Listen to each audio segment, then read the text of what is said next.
And hello, everyone. Happy Friday. Welcome to Get a Grip with Coach Elex. I'm your host, Coach Elex. And with me, my amazing co host, Stephen Frederick Matzek is in the house. Stephen the Medium, also known as my amazing husband. How are you, Stephen? I'm excellent. Happy post Labor Day weekend. Something we should all be happy about. For those of us who like the fall and looking forward to the winter months, i.e., Stephen, it's a happy moment, right? Well, listen, I don't want it to go by too fast. I like when I hit September 1st, I like to really just bathe in that month because I know, what's coming after it, and it's my favorite, as I say. Now October. until the end of the year is Yes. my favorite time of the entire year. So I'm just no other way to say it, but I am just joyful. How's that?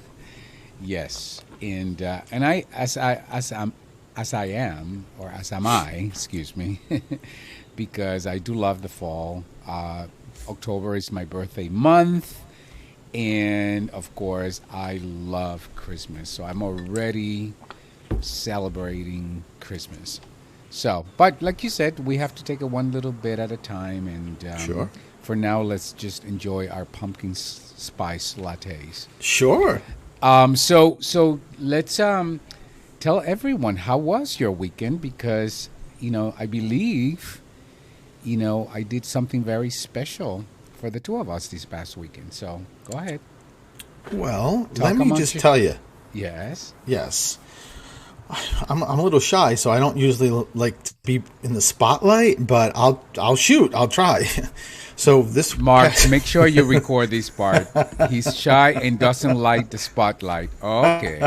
this Yes. past weekend was fantastic. Well, I mean, first of all, when you go to a place like P-Town, Provincetown, it's just such a great place, and Elix and I love you. Both of us love it, and we were there, scheduled there for 2 nights, and um, the owner of the hotel that we stay at just asked us if we wanted to stay another night. So we get 3 nights, which was so sweet of him. And I wanted to see Mateo Lane, who is a comedian for a long time. So we got to see that up personal and close because we were in the VIP section, and that was terrific. The restaurants we went to were terrific, and we have built so many friends in Yes. P Town, friends that either work at stores, own stores, whatever the case may be. In restaurants, there's just a multitude of people that we absolutely love getting to see. And then Elix surprised me Sunday night with going to see a Rocky Horror Picture Show, which I have not seen. And this was not the movie, this was the actual play. I haven't seen that since I lived in Providence, and I think with Susan McDermott. Susan McDermott, a friend of mine that we've been friends, we met like in high school, and she told me or reminded me that she knows every single word of the soundtrack of Rocky Horror Picture Show. But it was really good, and it was really cool too, Elix, because we were in the same theater where Lady of the Dunes premiered 2 years ago, and that was sold out, and I was featured in it, and that was so wild. But it was such a great weekend. We walked like the entire, I think all of P-Town. We ended up walking for 4 hours for 10 miles and did the dunes and Bennett Trail. Pond and yeah, Yes. exactly. Down to Race Point Beach. We just did a circle. It's just gorgeous. It Yeah. was the whole weekend was beautiful. I'm still I see my knee from the 10-mile walk that we did because that was amazing. It was really awesome. And we went back to the beach. We went to Race Point, and if you're following Steven or I on Instagram, you'll see a picture of me in the water as Steven is, taking a picture of me, taking that last dip of the year. So that Last was. dip with a dip. But I will say this, I love P Town. A shout out to Steve Katsurinis from A Dyer for, the hospitality. But we love the restaurants. We tried a new restaurant, Ocean 391, I think it is, and that was awesome. Of course, Zero on Sales, it's top for us. And we love Zach and Vessel and Veda. And we met friends there, George and Michelle and I don't know, Rick and his wife, I think. I don't remember her name. But anyways, I think is it Evelyn? I think I can't remember. Emily, I think. I don't know, Steven. But anyways, we they came to Zero on Sales at our recommendation, and I know they had a great time as well. But listen, Mateo Lane was good. That's just about my review. It's good, but I loved the Rocky Horror Show. Yes. That to me was like one of the biggest highlights. It was because, like you, I hadn't seen it in since I was a younger kid, and but to see it live, it was phenomenal. And I tell you, the Provincetown Theater, they do some amazing shows and performances there. So super happy, delighted that we went there. And of course, the other highlight of our time in Provincetown was that 10-mile walk through the dune trails. That was just so beautiful because, the trails, there are parts of the trail that feel very, I don't know, like mountain-like, like you're like in the mountain somewhere. But then there's other parts of the trail that feel like you're in the dunes, like you're in the desert, like you're near the beach. So it's a really a variation of beautiful scenes throughout the trail. So, and most people would bike the trail, except for you and I. We walked the trail. Yeah, we saw, I think, just one other couple that were walking. And also the landscape, Felix, in this 10 miles changes from when you get closer to the beach to when you're further out. But I got to tell you, one of my highlights... Is that not what I just said? Did I not just say that well, the landscape changes. Well, yeah. That's what I mean. Like you go from mountains to dunes to beach.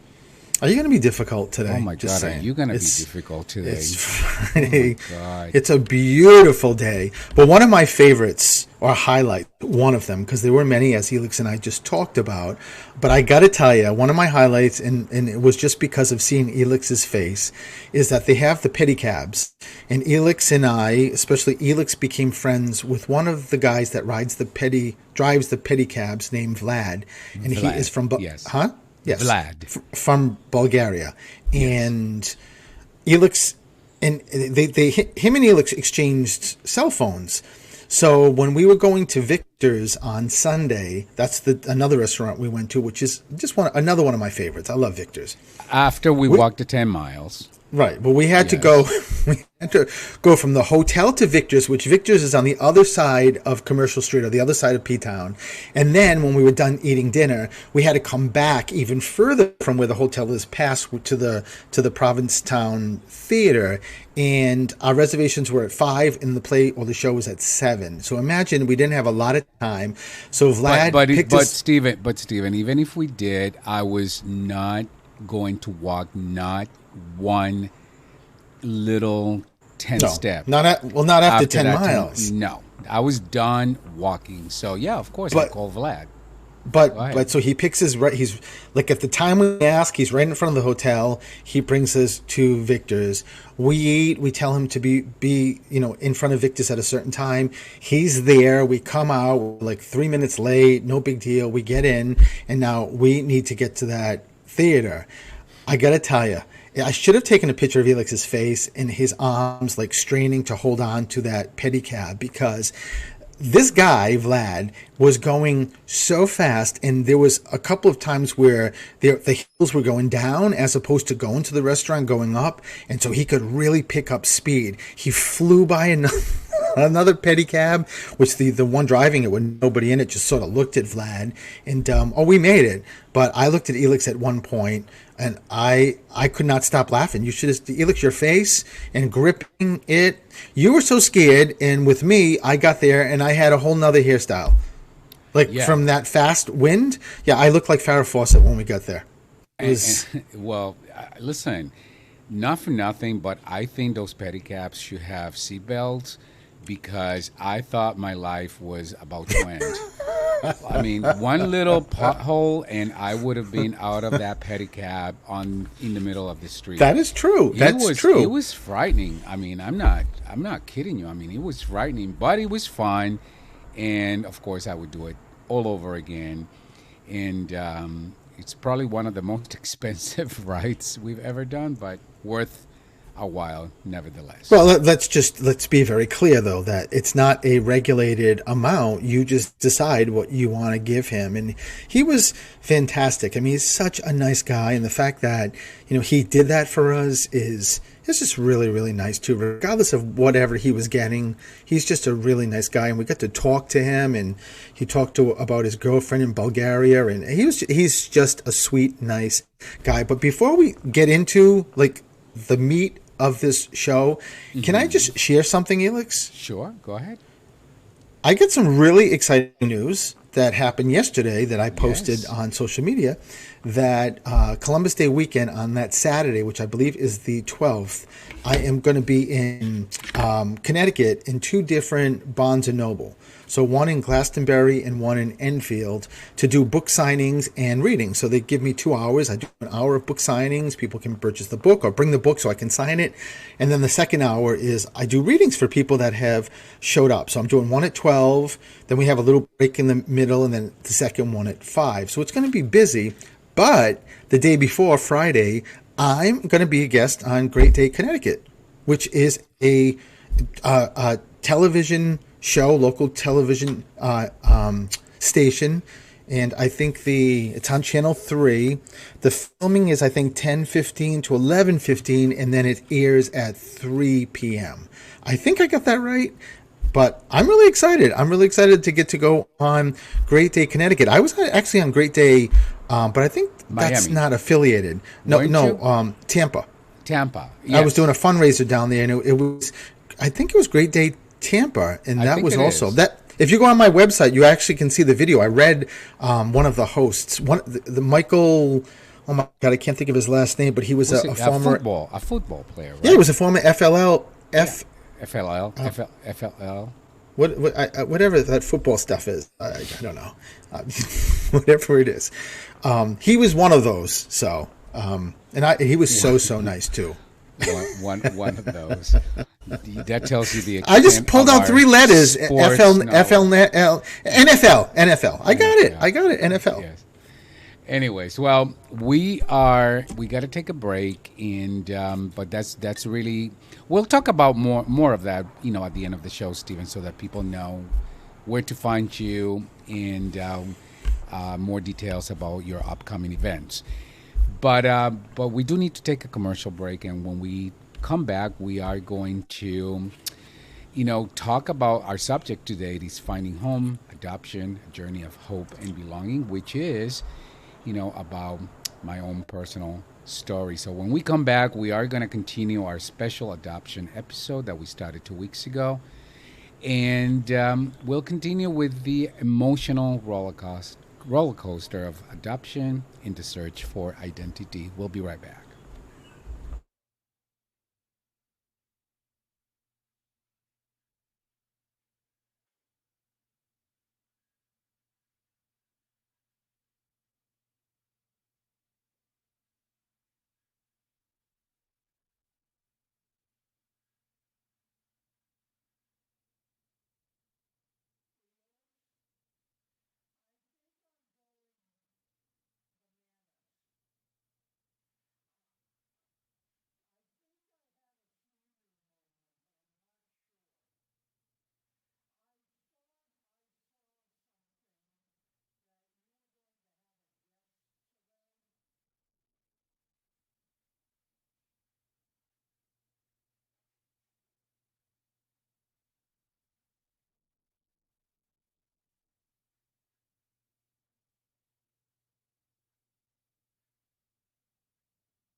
And hello, everyone, and welcome back to Get a Grip with Coach Elix. I'm your host, Coach Elix, and with me, my amazing co host, Stephen the Medium. Stephen the Medium, who also is my amazing husband. And in our last show, we started talking about adoption and my personal story as an adopted child. We bring honest, vulnerable conversations about what it means to belong and to be understood. With adoption, of course, comes a unique bond that forms and shapes our life, especially if you are an adopted child. And today we are going to talk about, what that journey. We'll continue to talk about what that journey was for me, and hopefully, this my story can be a story that can be inspiring to those of you who are adopted, to those of you who've experienced adoption, to those of you who are considering adopting, and to those of you who may relate to my story for some other reason, but it's today you can still relate to that story, especially the part about belonging. So, Stephen, I don't remember exactly where we left it last time, but I think maybe useful to just do a little bit of a recap. What do you think? I think that would be great. So let's start with that. So I'll do a brief recap of, my personal story. At the age of 18, I came here from Puerto Rico to go to school. I graduated high school in Puerto Rico and then traveled to Boston to attend college. And I had a roommate here in Boston. And at the time, one of my cousins came to visit. He was looking for some help to get a better life, and I offered him to come and stay with us. And he sort of overstayed his welcome. And my roommate at the time, a woman, who was, we had a very intimate relationship, and she was very upset because she felt that she no longer, with him staying with us for that long, because he was months and months, she didn't feel comfortable, and she was very upset with me. And one day, out of the blue, in the kitchen, she just said, "I'm not quite sure why you care so much about him when he's not even your cousin." And that's sort of like, I just froze in that moment, and like, what exactly does that mean? And then she just said, "He's not your cousin, you're adopted. You do know that." And of course she knew I didn't know that, and I didn't know that. And that began the really, I can't explain it any other way, but it was a down spiral of emotions for me, because imagine living your entire life for 18 years thinking life, is believing life is a certain way. And then all of a sudden, at the age of 18, when you're far away from family, when you're living in a foreign place, when you're not at home, you discover life the way you thought it was really wasn't for you. So that altered everything about how I saw myself, how I saw my family. Bottom line is, I validated that I was indeed adopted. And in the moment, it was almost, Stephen, it's interesting because when you talk about your story, discovering that you were a medium, when somebody tapped you and said you're a medium, you don't know it, right? The same thing happened for me. You're adopted, you don't know it. So I got tapped, and the moment I got tapped, the switch got turned on. And the moment that switch got turned on, I started having these memories that flooded me. Memories from my very, very young days, 3+ years old and older, and where I remember people staring at me. I remember people calling me the special one, or whispering in the background. And I I thought there were moments where I thought, huh, that's strange, or I wonder why, or what's wrong with me. And the moment that switch got turned on, all of those memories flooded back as a way to, oh, that's what it was. They were just talking because they knew I was the adopted one. And I lived my entire life not knowing I was adopted. Uh, Again, to make a short story, a long story, very long story short, and to get us caught up, later on, I learned about the story, about what happened. My adopted parents or my father worked with his father, my grandfather, in a farm. And this farm, it's a huge farm. I believe it's like 100 acres of land. And they employed a lot of the people in that community. My parents, my adopted parents, were younger at the time. My mom was older than my father. She had already had a child before she met my father, and that she could no longer have kids. So, of course, my father, being younger, he wanted to have children. And they met this couple. The father worked at my grandfather's farm, and that they became friendly because they were about the same age. And then the couple, they realized they were having some marital issues, and they already had two young girls, and the wife was pregnant, and she wanted to leave, and he couldn't take care of the baby. So they came up with an agreement that they would put me into adoption, and my adopted parents would take over me, and so that's what happened. However, the agreement at the time was that it would be an open adoption. In other words, that they would get to see me. Of course, my biological father worked for my grandfather, my adopted grandfather, and that they would get to see me. They would get to watch me grow up, and they would have a relationship with me. But unfortunately, after I was born, that just did not happen because my adopted mom, the person who I call mom my whole life, the one that passed away almost a year and a half ago, she changed her mind. She decided she just didn't want to have an open adoption. She was not comfortable. She was afraid that they would take me away. And so she talked to my grandparents and my grandmother, who was the matriarch of our family, and really what she said was the law. Sent a command across the whole family that nobody was to talk to me about me being adopted. That would remain a secret. And also, they shut they shut down my biological family from any communication with me. That also meant that anyone, a lot of the workers who all knew each other, they all knew I was adopted. They were, they were told that they were not to talk about the adoption. They would not, you know, talk to me, and they didn't really have access to me. As a young kid, I grew up in that farm. I mean, that was the family farm. That's where the family spent most weekends.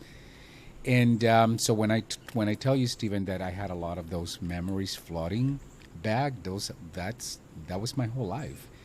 Year after year, being there, remembering people whispering or or staring at me, or just calling me, my aunts in particular, calling me the special one. So years later, of course, after I discover I'm adopted, it took me a little while to sort of get grounded, and want to learn about my biological family. And then it wasn't until, I think, 10 plus years, I don't recall exactly, but it was at least 10 years, where I was prepared to learn, okay, who are they? And that's when I discovered that I had two biological sisters. And in my biological sisters, one a year older, and then the other one 2 years older than me. I was the baby boy. They knew, sadly, and I say sadly because there's no other way to describe it. Sadly, they knew I was their brother.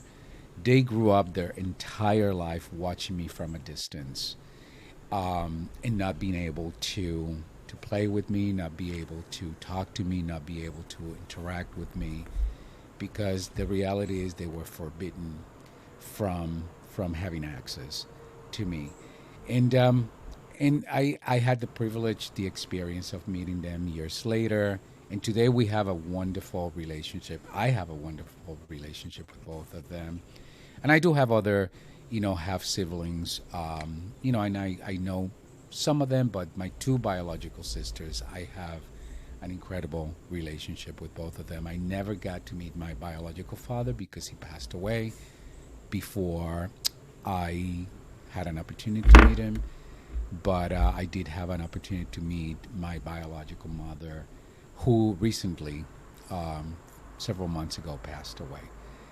So I think that brings me up to speed. What do you think, Stephen? Anything else that you think I've left? That Left out? No, Yeah. no. I think that's a definitely a good summary. It's mind blowing listening to this again and just thinking how in the world did this stay secret up until 18 when so many people knew. Like so many adoptions are just closed adoptions. I mean, I as a juvenile court attorney, I've done adoptions. I've been in court. I mean, it's glorious when you get to do something like that and get all the documents signed. I love it, but but so many times it's one or two people are the only ones that know, or sometimes they don't even know. With you, Elix, your whole family knew. The whole campo, or the campo, you know, your biological family knew. So that's pretty impressive. That It wasn't just my family. I mean, the whole neighborhood knew. Yeah, that's what I mean. It's Friends knew. impressive. It's Everyone knew, but nobody let on to me that I was adopted. So, but Stephen, let's take a small break, and when we come back, we'll continue with the story, and you get to ask me any question you want to ask me. Okay, we'll be right back.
And hello, everyone, and welcome back to Get a Grip with Coach Elix. I'm your host, Coach Elix, and with me, my amazing co host, Stephen Frederick is here. Stephen the Medium, who is also my husband. And today we continue with our conversation about adoption, a journey of hope and belonging. And this is my personal story.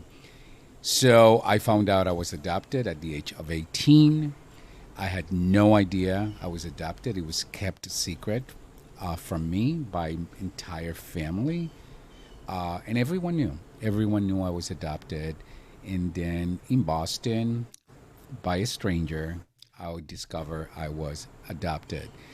So, Stephen, one of the things that comes to mind as I share this story, and by the way, there were many years that this story was not a story I was comfortable sharing with anyone because there was so much pain, there was so much hurt that I was just holding to as a result of discovering being adopted at the age of 18.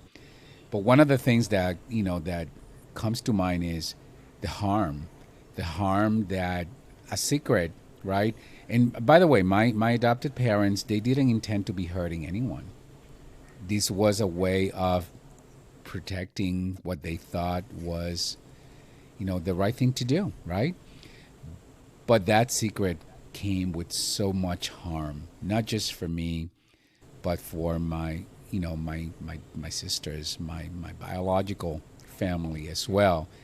One of the things, Stephen, that I just never forget is years later when my grandmother died, the matriarch of our family, Mama Tata.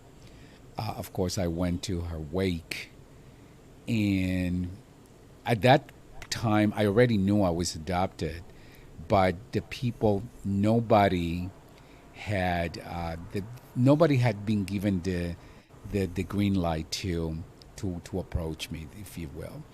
So I remember my biological aunt later on told me that she was right behind me, within 10 feet of reaching me, wanting to hug me, wanting to say hello, hey, I'm your aunt.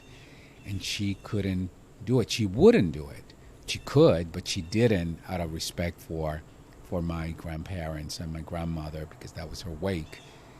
And there were many people from the farm, workers who came to pay their respects for my grandma. And they all stayed a distance. Nobody approached me because they were still honoring her command, her request. So, you have any questions for me, Stephen? Anything that you think I should be sharing or I should be answering?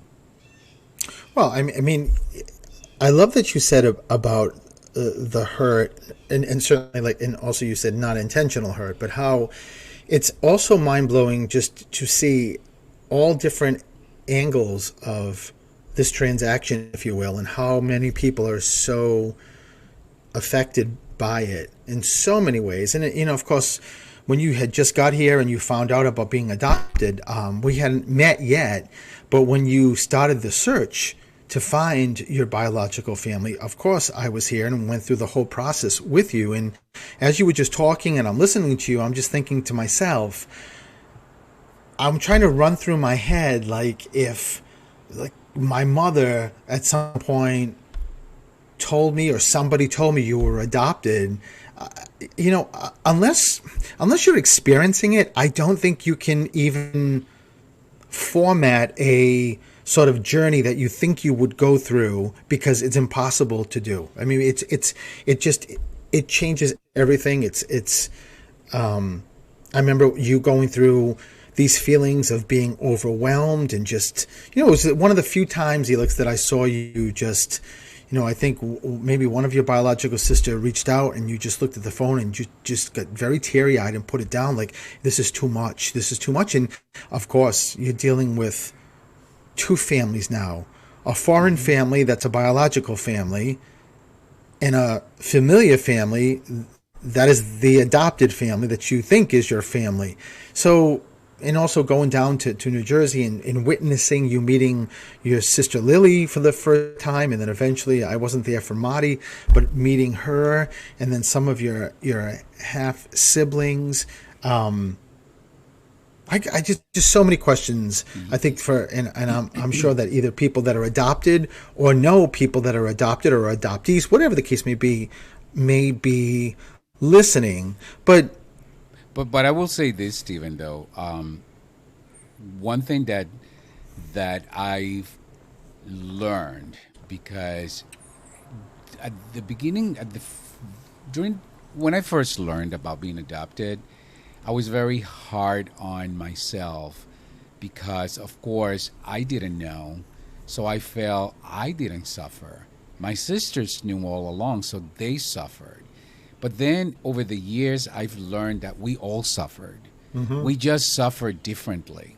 Mm-hmm. Because I think about the many times I felt I didn't belong and I didn't quite understand where that came from. And of course, as when the switch got turned on, I realized, of course, a lot of my cousins were looking at me like I'm not one of them. He's the adopted one, right? Or they were looking at me as, something other than, I'm a blood relative. So that whatever for the good, bad, or neutral, that was always in the background. So there was, for me, even though, believe me when I tell you, I grew up in a life filled with privilege, super privilege. And I'm very grateful about that. But privilege did not come, did not mean there was no hurt or suffering in the background. There was plenty of that. Now, on the other hand, my sisters watched me grow up from a distance.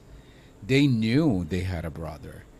They were rejected because they were told many times you can't talk to your brother. They felt less than.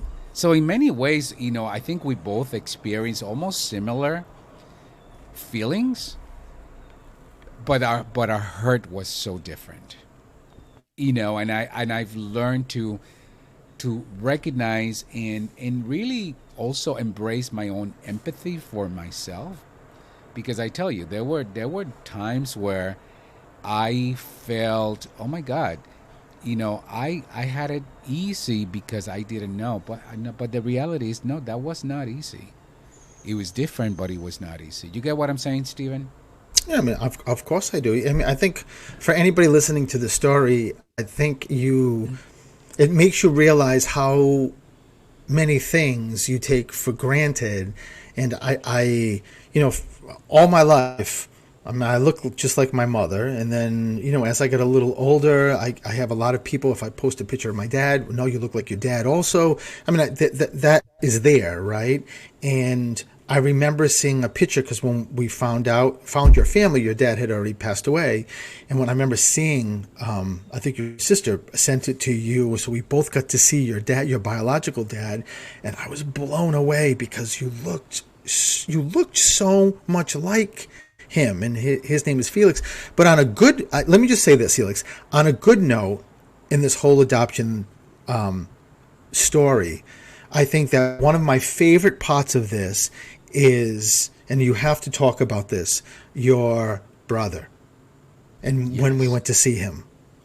Yes. So like I said, there were other siblings that, aside from my two biological sisters, and I speak about them because they were literally directly impacted by the adoption of their younger brother, and we both had our own the same mom and dad.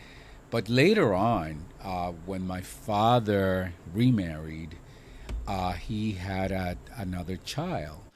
And by the way, I am named after my father. My name was Felix. And my adopted parents decided to take the F out of Felix and call me Elex.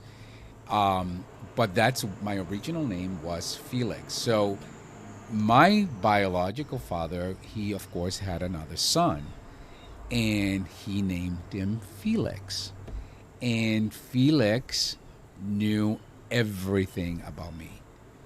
And Felix, all he wanted his entire life was to meet me. And my sisters, my biological sisters, of course, they tell me. So one time I'm in Puerto Rico, and I was like, you know what? This the time is now. I'm gonna go to meet him. But just And make sure you preface like where he lived and like the issues that your brother had.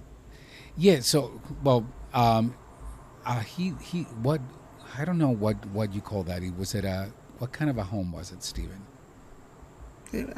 Lord, it was really, it was a home for disabled Yes, people.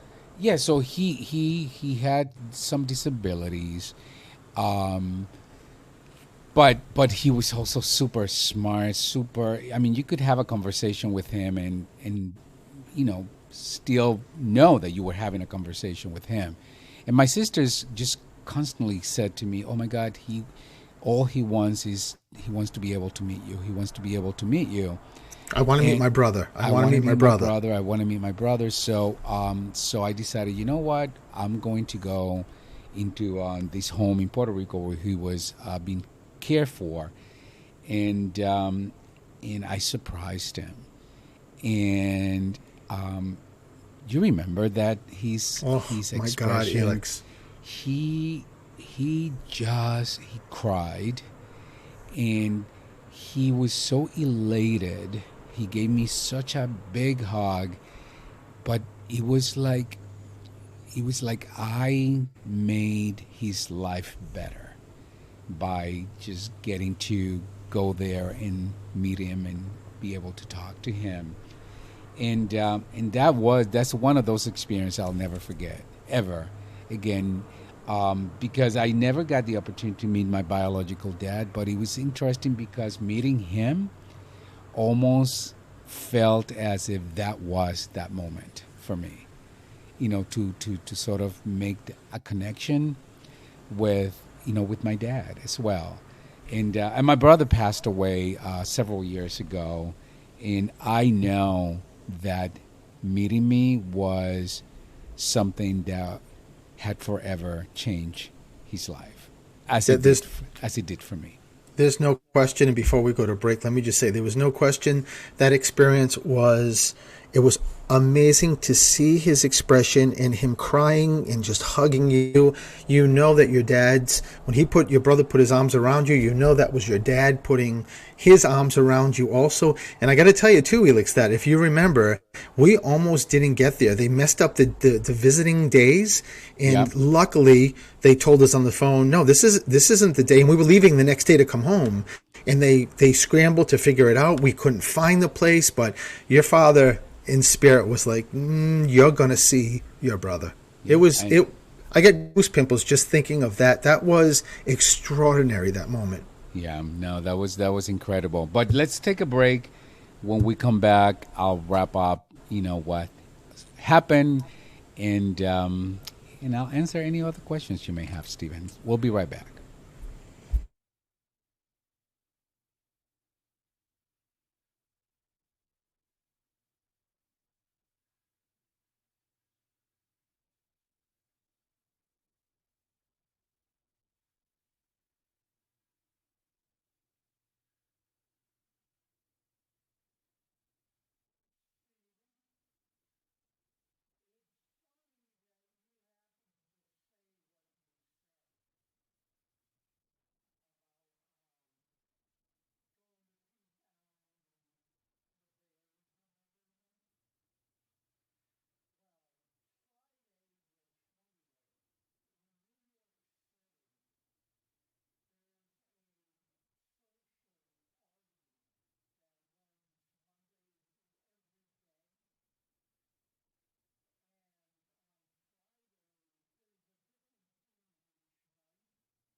And hello, everyone, and welcome back to Get a Grip with Coach Elex. I'm your host, Coach Elex, and with me, my amazing co host. Stephen the Medium.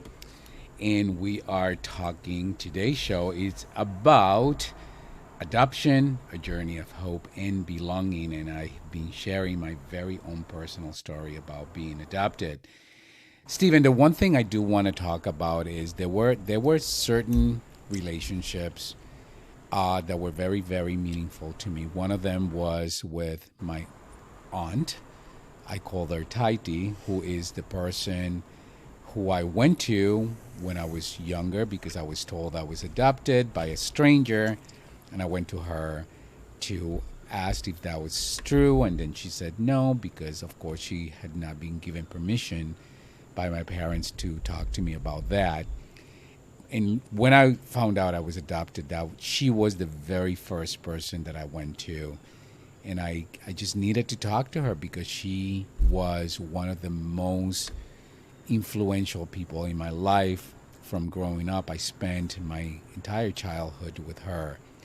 And she was such a source of support and strength and power for me. So I had a conversation with her, but I cannot not talk about my grandmother, Mama Tata, because you were privileged to meet Mama Tata. Yes. She lived to be 103. Um, and when this whole thing happened, she was very old, and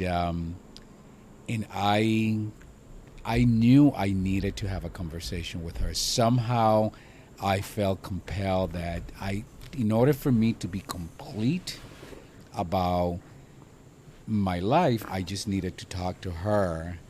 And I did, and I never told anyone, by the way. She actually eventually told my aunts that her and I had this conversation. But talking to my grandmother at the time, I don't know. I think she was in her 90s, and having a conversation and asking her about, you know, what what was the reason for her to do what she did, and she talked to me about the love that she had for me and how meaningful, you know, the adoption was for her. And I never knew. I never thought that. I thought that, to be honest with you, I thought that I didn't have any meaning to anyone. That I was just, adopted. And but one of the most beautiful things I've learned from that conversation with my grandmother was I learned who she was. I learned to honor her legacy. I learned to really live life be the best version of myself. And she died at 103 years old. And up until her death, her and I had an amazing relationship. And you benefited from that relationship because she loved you like you were one of her own. You get that, right? Yeah, that relationship and experience with meeting her. I was very nervous. She's the matriarch of this huge family, and when you introduced me, and I just got close to her and hugged her, and I just looked into her blue eyes, and when she was clearly fluent in English, and she grabbed my hand, and it was almost a feeling. I don't think I knew it then. I didn't know it then. But now, sort of in hindsight, Elix, I think that it was a feeling of take care of him. Yes. Take care of my grandson. Or knowing I was going to take care of you. I never, of course, I didn't know then. I wasn't a medium then. I mean, I was, but I didn't realize I was. So a lot of stuff that I can go back to and just sort of think about. And just the way she grabbed my hand. And of course, I could not talk about Mama Tata and just quickly say that she told someone to run out of the room. And when they came back, she handed me her Cintron wine, Beano. And to this day, all of Elix's cousins have an issue with me getting it, and they're in the family, and they never got it. Just saying. I have one cousin in particular who looks at me and say, "I'm still waiting for my freaking bottle of wine I because haven't even I tasted it. never got a bottle from Mama Tata." But she Yes. loved you, and that was that was such a meaningful relationship. At the end of the day, I've learned, in spite the trauma, because it is, I can't sugarcoat it. It is traumatic. It's a trauma like no other. It's traumatic to learn that your life is something that you different than what you thought it was. It's traumatic to bring people into your life that you never knew existed. It's traumatic to try to understand what they went through and not feel bad and guilty, or blame yourself for something that you had no control of.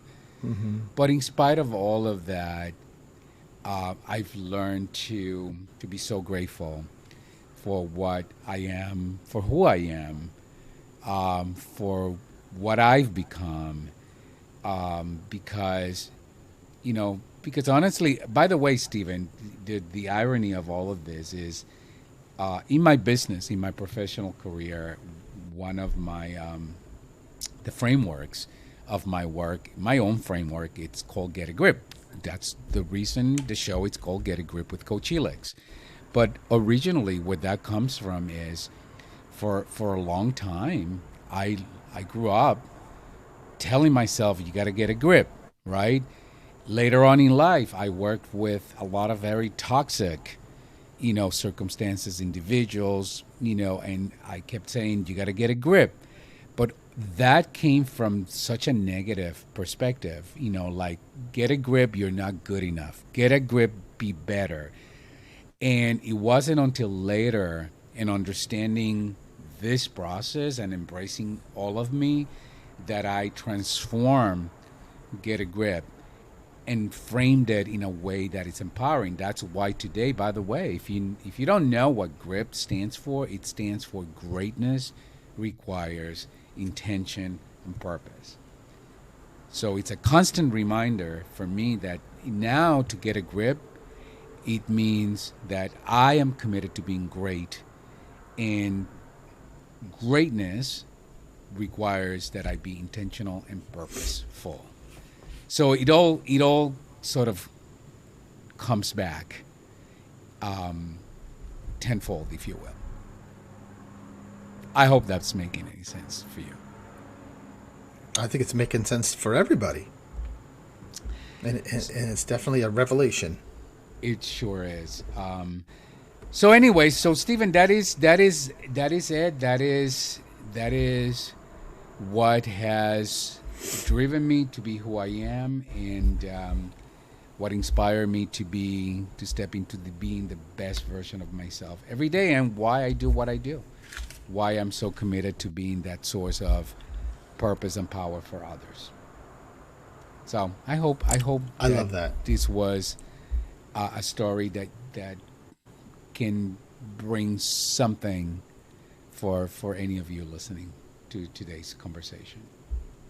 I'm sure it will, or it is. So that's it. That's it for me. That's it for me, Stephen. We, believe it or not, I can't believe it. It's like I started, and before I know it, we are at the top of the hour. So let's use the last few minutes to sort of remind people what you're up to, what you're doing. You have a lot of things going on. So tell them again how to find you and where you're gonna be and when. So you can just find me, stephenthemedium.com, or Stephen the Medium across social media. If you're trying to get in touch with me October 11th, please don't. I'm on Great Day, Connecticut. I'm filming, so please, you can't get me. But the events that I have that aren't sold out, I have one on October 5th, which is in Rainham, which is food and a mediumship show, which is amazing. You can check that out. Then my book signings, October 12th, both of them, in Glastonbury and in Enfield in Connecticut. That's the day before I'll be going to Great Day, Connecticut to be on their show.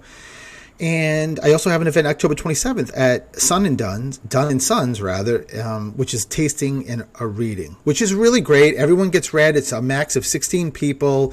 And then I'm going to be back for the Day of the Dead, November 2nd, in Barnes & Noble in Wareham, which I am so excited to get to do that. And I'm honored to get to do that. So, but just go to my website, Stephen the Medium. You can check out all that. You can book appointments. You can book groups. You can do whatever you like. Whatever you like. Right. There you go. Yeah. And of course, if you want to follow me, you can find me at Coach Helix anywhere on social media. And if you're not following me, you should be following me. So again, thank you. Thank you, Stephen, for being with me during this conversation. Thank you, Mark Clark, for producing our show. Thank you, Mr. Jim Jones, for leading the radio station. And everyone at WARA, thank you for always being so great to us. And for you, our listeners, thank you for tuning in, and have a wonderful weekend. And stay tuned, Elix, because Mark Clark's show's coming up, Mark's Jukebox, right now from 2 to 4, and it is a fabulous, fantastic show. And he's a fabulous, fantastic guy. So right. Stay tuned, and we'll be back again next week, same time. Bye-bye. Bye-bye.